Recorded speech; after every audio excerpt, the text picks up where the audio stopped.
Cara, tu falando sobre o início aí que você dava aula e tudo mais, tu falou... Só completando, Ah, os jovens digitais estão participando justamente desse MBA em macroeconomia aplicada. aham. É uma espécie de passar minhas reflexões, tendo tido a experiência de primeiro ter sido um economista-chefe, depois um sócio estrategista, depois o chefe da área de renda fixa, que ganhou mais de 90% do resultado do banco durante todo um período que foi muito turbulento na economia brasileira. Depois, como investidor, indo para o setor real, investindo em educação. Eu sempre segui esse conselho. Eu nunca deixei a educação, eu sempre tive a mão. Eu estava no setor financeiro, mas eu estava sempre promovendo alguma coisa na área de educação. Então, essa volta agora, ela é até mais ampla. Eu vou ser chanceler de uma universidade, eu vou criar um curso de medicina robótica, que eu estava investindo nessa área um pouco antes de eu ir para o governo. Também um curso de medicina robótica e um de transição energética. A gente vai falar um pouco disso lá na frente, mas é só para não perder a oportunidade de dizer desse compromisso meu com a educação, que ele é antigo, ele é muito antigo. O Simons, que tinha sido meu professor aqui, foi ministro da Fazenda lá atrás, ele dizia sempre, olha, não solta nunca a educação. Se você for para o governo, ele tinha me indicado, quando o Tancredo Neves foi eleito, ele e o Delfim me indicaram para o Dornelles, que foi o ministro da Fazenda, que me sondou para o Banco Central.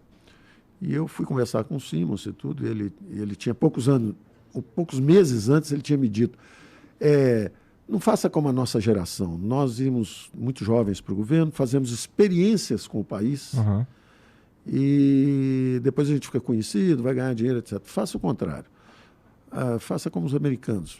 Primeiro terço da vida você estuda, o segundo terço você fica independente, ganha seus recursos, faz as suas experiências com você mesmo, e na velhice você vai e presta serviço para o seu país e leva a sua experiência para ajudar o país, em vez de fazer experiências com o país. Mas nunca solte a educação. Fique sempre de mão dada com a educação, porque aquilo te mantém sempre pensando, conversando com os acadêmicos. No fundo é o seguinte, é que as ciências econômicas são extraordinariamente poderosas, elas têm impacto na prosperidade dos indivíduos, na vida dos povos, no destino das nações. Então é muito importante você estar percebendo o tempo inteiro o que está acontecendo, para onde a coisa está indo.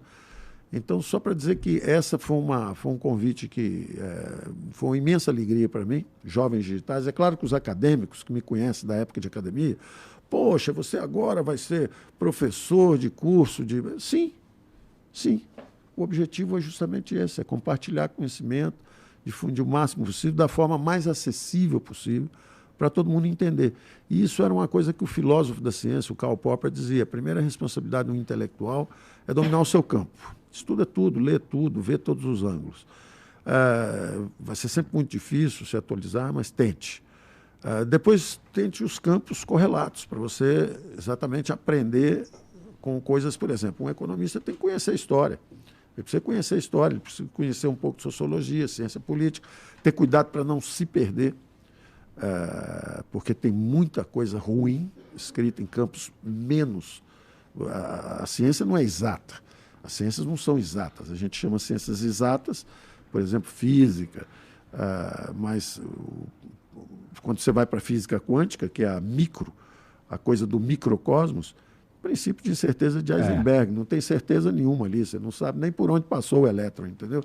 Então, mas de algumas são aproximações, todas são aproximações à realidade, algumas funcionam com grandes números, por exemplo, biologia e economia têm isso em comum, são organismos vivos. Poderia se perder?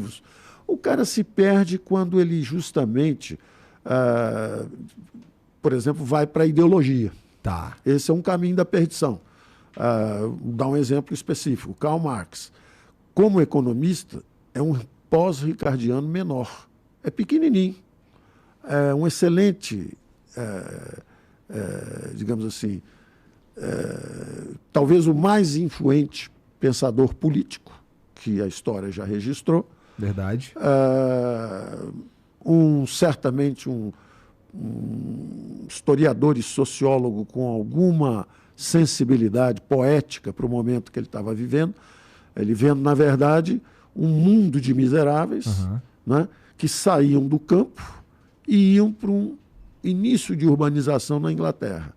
Então, evidentemente, ele via alguém muito pobre, às vezes até 14, 15, 16 anos, saindo de uma vida miserável em busca de uma vida um pouco menos miserável. E ele mistura isso com uma exploração do capitalismo dos pobres, sem perceber que o indivíduo se moveu porque ele estava fugindo de uma miséria maior ainda. E aí você é um homem que tem um impacto enorme, sobretudo, e é uma perdição do ponto de vista intelectual para um economista. Que